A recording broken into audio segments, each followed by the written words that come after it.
Hello everyone and welcome to another episode of Always An Expat, a podcast dedicated to elevating expat stories, brought to you by fellow expat, yours truly, Richard Taylor. My guest today is Jermaine Edwards. Professionally, Jermaine is a lot of things. He has founded and co-founded multiple businesses, too many to list here, but in short, he's a 20-year sales veteran and is a renowned customer growth and systems strategist, author and speaker, and he's all about empowering small businesses, which is great because that's what we are. All good stuff, right? But from our perspective, he's a Brit with 7 kids. Yep, you heard that right. I said 7. And he moved from London to South Carolina last year with all 7 of these children in tow, which quite literally blows my mind. And I need to understand how he's done it, like literally how he's got there, and what the experience has been like for him thus far in America, personally, professionally, and also in the South. You know, we don't have many clients or people on this podcast from South Carolina, so I'm interested to learn about that perspective as well. So I'm excited to get into this one. But before we get into it, I just got to get some of the boring stuff out of the way. Always An Expat is not a financial podcast. It's a podcast about the expat journey, specifically being a Brit in the US, but it is brought to you by Plan First Wealth. Plan First Wealth is a business I founded and run today, and we work with successful British expatriates living across the US. People like the boys and girls who feature on this show, and we help them make the most of their opportunity, avoid the expat landmines, and one day to retire happier, which is what it's all about, right?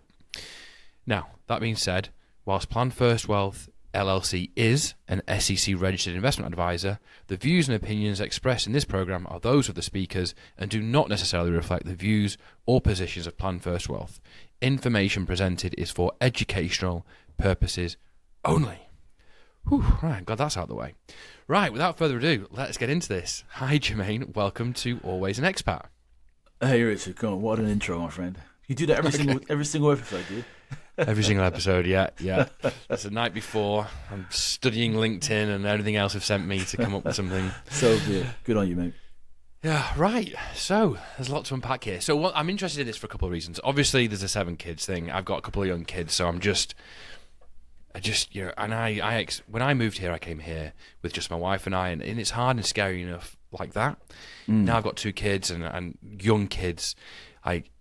I joke that it blows my mind, but it really does. So I'm really interested just to understand how you manage that and have a really successful professional life as well. But the other interesting thing from my perspective is the people we speak to as clients, but also people we have on this show are normally 10, 20 years in, and you're a year in. So it's going to be a fresh perspective. You've not yet been bludgeoned by the bureaucracy and the other sort of nightmares. It's still all fresh and new, so I'm keen to hear. But if we can start with, give us a bit of a background to you and how we ended up here. Yeah, indeed. So I'll talk from the perspective of my wife and then move to our kids and then what professional life looks like today. So I met my wife in Germany. I finished my education in Germany, a place called Bamberg in southern Bavaria. I decided in my first year of university in a place called Kingston University in Surrey, it's in the UK, that I wanted to do something a little more challenging. And so I said, well, why not I finish my degree in German? And don't know why I thought that, but nevertheless, I went and finished my degree in applied economics, actually, all in German. So 12,000 word dissertation written in German. Wait, did you have a background in German at all before you had that kind of I did a little revelation? German in college before moving to university, but it was very, very little. So my first really kind of inculcation of that was at university, kind of head-on, full-in immersion kind of coming in. So I did about a year and a half of German before actually moving to Germany and spending a couple of years there. That's insane. So you, with no real high school level German, which I also had and did not equip me to do a 12,000 word dissertation in German. I'll tell you right now. You just with a a year and a half under your belt, you just went and spent 2 years there. Not just spending 2 years there, 2 years in education there. Mm-hmm. That is correct. Yeah, 2 years in education. Yeah, that's kind of nuts, quite honestly. I wish I'd had. So what were you then, 20, 21? Yeah, so I finished up. because I'd taken a year out, so I didn't actually get to university till I was 19. So yeah, it's about 2021. Yeah, 2021 at that time. Yeah. You know, I'm flirting with 40 now, and the older I get, the more I realise that life is about doing things like that. It's about doing crazy, not crazy stuff. I mean, yes, crazy stuff, but I don't mean like dangerous crazy stuff. I mean like just stepping so far out of your comfort zone and just going, oh, I'm going to spend a year in Germany and learn and do this. And that life is about doing things. That's why this podcast exists, really, 'cause it's about expats who have done something quote unquote crazy, but which expands your life and your horizons. And I didn't really get to that realization until I was much older. But for you to have that kind of light bulb moment or whatever it was in your early 20s is amazing. Yeah, man, I wouldn't be so profound as that. I think what I was attempting to do at that time was to disrupt an environment that I just didn't like. I found myself in university a bit disillusioned, wondering why I was there, recognizing that I was, for all wants and beliefs, there because I wanted to make my parents proud. I wanted to better understand what all the fuss was about. And as I got there, I was like, if I don't change this environment, I'm going to leave.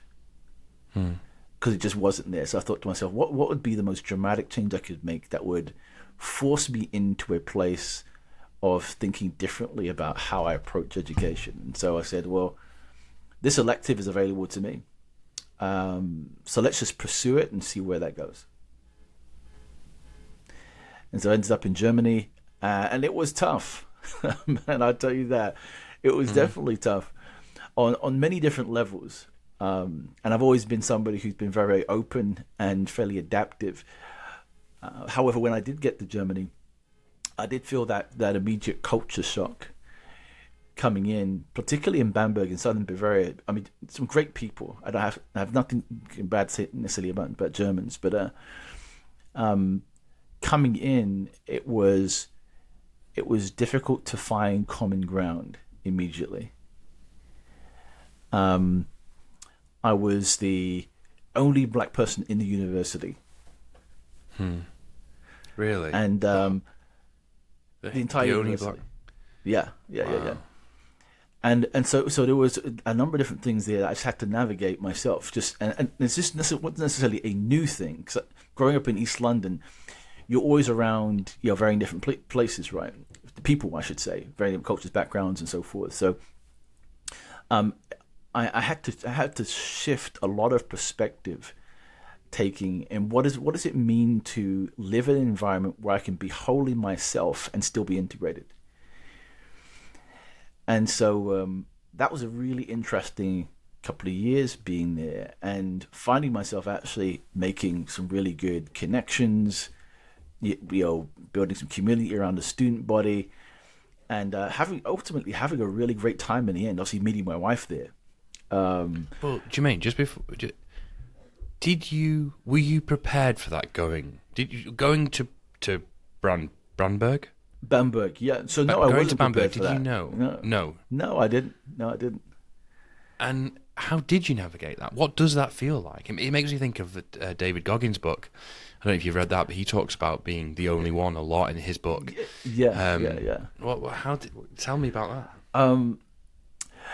You know what? Here's for me, kind of reveal a little bit about my own kind of philosophy or kind of belief system. But I think the thing that helps me a lot in moving into places where it's not necessarily just unfamiliar, but I'm in an environment where there are people who may have very different experiences to me, or maybe have just not the same background in general, is what I try to do. And I don't necessarily do this well all the time, but what I try to do is to see everybody as an individual who's having an experience right now that they didn't prepare for either. So if I'm meeting somebody who's from a different nationality, gender, race, whatever it might be, we're actually both in the same situation as we're speaking to each other. So I may be the only black person in that particular moment, but I'm the only black person they're meeting in that moment, in that particular scenario. So I try to say, well, actually, we're sharing the same experience to some degree of having to navigate a conversation where we may not necessarily have common ground, but we're finding a way to communicate. So I try to do that with every person I met. I tried to take that particular position, and it helped to some degree. Not all the time, but it helped. But that's the kind of position that I took, and it helped me in those moments. You're a Brit. You're black. Yeah. So you're in Bamberg, and they're meeting you for the first time. You're the only black person in the university, and presumably you're one of a handful of Brits. I can't imagine there are loads of Brits there either. Are they meeting you as a Brit, or do they just see a black person? How does it work? Yeah, that's interesting. I'd say that the student, when I arrived, obviously there's always kind of a student orientation that takes place, right? So your student orientation, and as part of that, you get to introduce yourself to other people. Because there are other people from varying different other places. You know, there are Italians, there are French, there's many people who are coming from varying different places. So there was a small group of Brits and some Irish that were there. You know, so I got to make some connections there. But but again, very different. You can still be a Brit and not have anything or very much in common. Yeah, totally. That's what I mean. That's what I mean. Was it like? Is there trying to find common ground? Is it because they see you as different because you're black? Because unfortunately, that's the world we live in. Or was it because they're German and you're British? Which would make which is a nice fairy tale. I love the question. I don't know. So I think there are two things that were fairly immediate to me. Is that one, there's a U.S. base that was very close by, and so the only black people they saw were American soldiers. So one of the things that that was quite evident when I met somebody is they thought I was American immediately. Right. And so it was really funny. So I don't know to what extent this is true. I can only talk about my experience.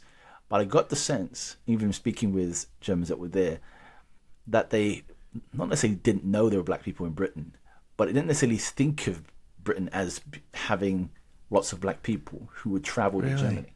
And so it was a surprise to them. So I got a lot of, why did you come to Germany? You know? I'm like, because I wanted to. That's pretty much it. But so I'd say the first thing is they thought I was the American soldier, thought I was American, and I played into that. You know, I made it mine. Jermaine, I've got to be honest with you. You would look. I could absolutely see you as a 20-something-year-old in an American army uniform. You'd rock that very well, I reckon. You know. So, but I made it mine. Became not necessarily the life of the party, but I made some connections very, very quickly. And it led to my first entrepreneurial experience actually while I was there, because I was among being quite creative in one respect. I was really kind of a poor money manager. Basically from a budgeting perspective, I'd say as a student I was terrible. Like I was always at the end of the month, I was almost always at zero, and then having to figure out how I'd get back up to whatever that number was to pay my rent. But one thing that played into the stereotype of being a black American is that there was this perception that I could dance. And so I remember, and my wife could attest to this, and there's other people who could as well, is I remember coming back quite late in the evening from a student event, and I was thinking, okay, what's going to be my next opportunity to get some money here? You know, because it wasn't necessarily expensive being there, but it took a little effort to get some opportunities going. So I remember walking past the studio and the lights were on. I thought to myself, the next business I see, I'm just going to walk in and see if they have any opportunities. So I walk into the studio, and it's a dance studio, but ballet studio to be exact. But it had other studios that were inside. As I walk in, and then the one of the owners says, "Oh, are you the dance teacher?" And me being me, I said, "Yes, that's exactly who I am." What? Where is this going to end? What's going to happen next? And so she said, "Great, you're teaching. Can you teach tomorrow?" I said, "Absolutely. How much does it pay?" And she gave me this thing and said, "Well, we don't you pay you a salary. It's paid out of the number of people who turn up." So I said, "Oh, okay, that's fair enough." So I leave, and with really kind of the last bit of cash, I walk into a place called Schlecker, which is almost like a it would have been like an HMV back in the day. People who understood, who are Brit here, know HMV record stores. You go in to buy your DVDs and so forth. So Schlecker's like that kind of mall kind of building. So I go in and I start buying DVDs that have any kind of choreography that you could think of. And so I get back to my student dorms and I just watch all of these DVDs and I start to copy all the choreography. I don't go to class the next day. I just copy all the choreography and then I go out and I start to just tell people that, hey, I'm going to do this dance class. Why don't you just show up? And so I end up on that first evening having 20 plus students show up on that first evening, and then teaching this class, knowing that I have the DVD in the back that I can go and refer to, and then end up doing that for 6 months, teaching dance classes. So you taught a class that night, having learned dance that day. Mm-hmm. Brilliant. Oh, brilliant. Do you know? I just to step back. I just want to make clear that. Do you know when I was asking those questions before about being a black man in Germany and were you seen as a Brit? That it sounds like I was hopelessly naive, because I was asking you questions kind of in how I would like the world to be, rather than how the world is. How I'd like the world to be is you rock up in Germany as a black man, and they don't. Obviously, they see you're a black man because that's what you see. But you're a Brit, you know, just as if a black French person turned up. They're just a French person. You know what I mean? Like that's how I want the world to be. I know that's not how the world is, and I don't want anyone to think, or you to think, that I'm that hopelessly naive. You know, especially not in light of what's going on in the world right now. We're seeing some, racism, prejudice is alive and well. I'm not saying that you encountered racism, but just people differentiating the population based on the colour of their skin or their ethnicity. Yeah, it can be difficult for a lot of people, and I'll say this because I think it may be helpful for other people who find themselves in situations where they are perhaps the odd one out. In one respect, is what I found is the other person's more nervous to speak to you than you are with them, because they don't know necessarily sometimes how to approach that. So I made it really, really, really easy for people to come and talk. Like I made it so easy. Like I always had a smile. Always ready to start a conversation. I practiced often conversational German. So I had some phrases and things that I could share and say that just made it easy to start a conversation. I think oftentimes when you're out, you're waiting for other people to make exceptions for you or to make it convenient for you. That's just not how the world works. Because what's happening is that you're imposing all the power in the wrong place. And so you have to sometimes, I'm not saying it's necessarily your problem all the time, but I'm saying you have to sometimes just decide to make it easier. And then you'll find sometimes it's just surprising when other people open up and go, "Ooh, okay." It's not as hard to go have that conversation than I thought. It's very pragmatic of you, and I'm sure it's stood you in great stead. But it's kind of, shouldn't really have to be on you, should it? You know, you already have the burden of being the only one there. You're already feeling that. They've got the security of the other 99% of the population looking like them, and yet the onus is on you to make it easy to chat to. I know that's, again, I know I'm hopeless naive. I know how the world works in reality, or I think I do. We're having this conversation in the midst of this Israel, Hamas, Palestine conflicts, and all the stuff but all the stuff that's bubbled to the surface on this. It just makes you realise we've come last year with the introduction of ChatGPT AI. The human race has come so incredibly far, and yet at base level, we've made so little progress in some things, and we're going to keep making progress, but it's never going to be enough. It's because we're humans, and we can't. And unfortunately, we can't change human nature to the extent that we want to. That's been baked in over millennia. Wow, sorry, I took us deep in the first few minutes of this thing. I started us there, so I wanted to give you some context. Like, where's this coming from exactly? So how do we get to Germany and then to the US and 7 kids? So, yeah, I met my wife there. So she was studying, she was teaching English. She was an English major in the US, based out of South Carolina, and so we met there. We didn't like each other when we first met, whatsoever. She thought I was a bit arrogant, a bit too showy, and I was. I was a little. You were an American dance instructor. I was an American dance instructor. I was just delighted at town, exactly. But yeah, eventually we found some common ground. So I was kind of unusual in the sense that at a very, very early age, I've always wanted to be dad. I've always wanted to take that quite seriously, and so I said, the next person that I date, I want to really take that seriously and think about whether or not that person could really be a spouse, somebody I'd want to marry.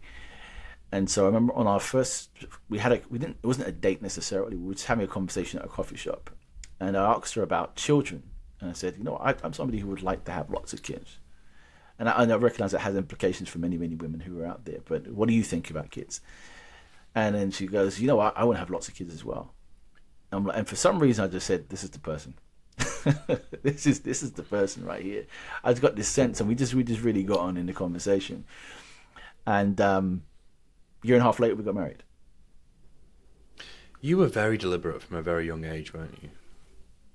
Yeah, I try to be very, very specific with what I'm doing. I'd like to say that was been consistent all the time, but I can't say that kind of hand on heart. But yes, for things I think have greater importance, I've tried to be as considerate as possible. I think that's unusual, though, in your early 20s.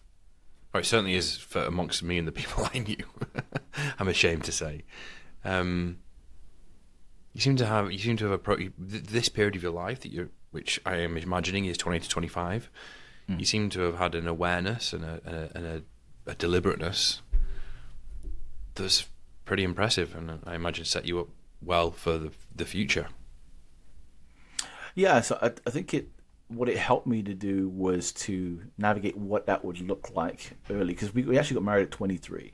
So getting married at 23 is very, very different to get married at 33. Mm-hmm. And so I think the part of the naivety perhaps that was there, but also part of my commitment to a family structure that was healthy, recognizing that that's in order to have a healthy structure, you need to have two individuals that are committed to a set of values that allows that healthy structure to exist long term. And so very, very quickly, I think over a period of a few years, we started to establish what those values would look like. And on the back of that, it's helped us with every single child coming in to continue to build on that over time. And so it actually got easier the more children we had, because we really had a real strong base of what we thought family would need to look like, and what kinds of things would need to be true about in the family for that to be possible. People keep telling me more kids actually gets easy, and I'm not convinced. Because I'm right in the thick of it. I'm not saying it gets easier 1-year-old. financially. It doesn't get easier financially. I guess it gets easier practically inside the house from a coordinated point of view, because people start to do things for themselves and they start to help out their brothers and sisters and all that kind of stuff like that. Yeah, that makes sense. People keep saying you should have a third, and I'm like, I can't imagine being outnumbered. Like, we got 2 kids, a 4-year-old and a 1-year-old, got a dog. Had 2 dogs, we lost one recently, which is very sad. But and I I do love it, but it's all consuming. Like, my wife was in New York this morning, so I was up at the crack of dawn, different schools. I was in the car, like an hour and a half round trip, then walking the dog, and then then I get back and you got to start your day, and then I got to do it all again in the afternoon, and I find it overwhelming. And the other thing is, I'm really trying at it. And that might sound obvious, like might sound stupid, but I'm not convinced everyone really tries or has tried. And you sound like someone who has really taken this very seriously, this role, both as a father and as a caregiver and as a all the things that it entails. So, and I'm really trying with 2 and a dog, and I'm finding it hard and overwhelming at times. So I joke about 7 being completely terrifying, but I mean it. Like, it does kind of I find that I find it kind of amazing. Yeah, it is tough, and every day is different. It really, really is. We have 3 dogs, 2 cats, as well. Oh my gosh, you win! So we have a plot hound. We have two border collies. We have and two cats, and so yes, it feels very, very different every day. So. And particularly as you never quite get to a place where you feel like you're doing it well, and that's been my experience. I'm not saying that you cannot necessarily experience that, but at each age, your child needs something different from you. There's one age where they just need play. There's another age where they need instruction, they need coaching, they need correction. The different kinds of correction they need. There's different things that they need from you as they move through the ages. And here's the challenge, is that oftentimes you can equate the good behavior of a child that you do have as parenting that you did, when actually sometimes it's completely different. And I'll give you a quick example without exposing any of my own kids directly. We have kind of one of my daughters who was almost like a poster child for like being great at different activities and doing different things like that. You'd think, look how great we are. Look how great she is. She's so industrious, doing all these different things and so forth. And she's got all the awards and the plaques on the wall. And anybody looking in would go, oh, they've raised such a wonderful daughter there. Look at that. Look at all those accolades. But underneath it, all of our kids deal with stuff. And despite the accolades of achievement, if your children are emotionally well, you still feel like a failure. If your children are emotionally well, if aren't emotionally well, yeah, well. Right, yeah. So oftentimes, a lot of the things that we are proud of as parents that we the external stuff. This are the external stuff. We go, if our child gets this good grade, if our child wins this award, if our child gets that. And yes, those things are great demarcations of hard work,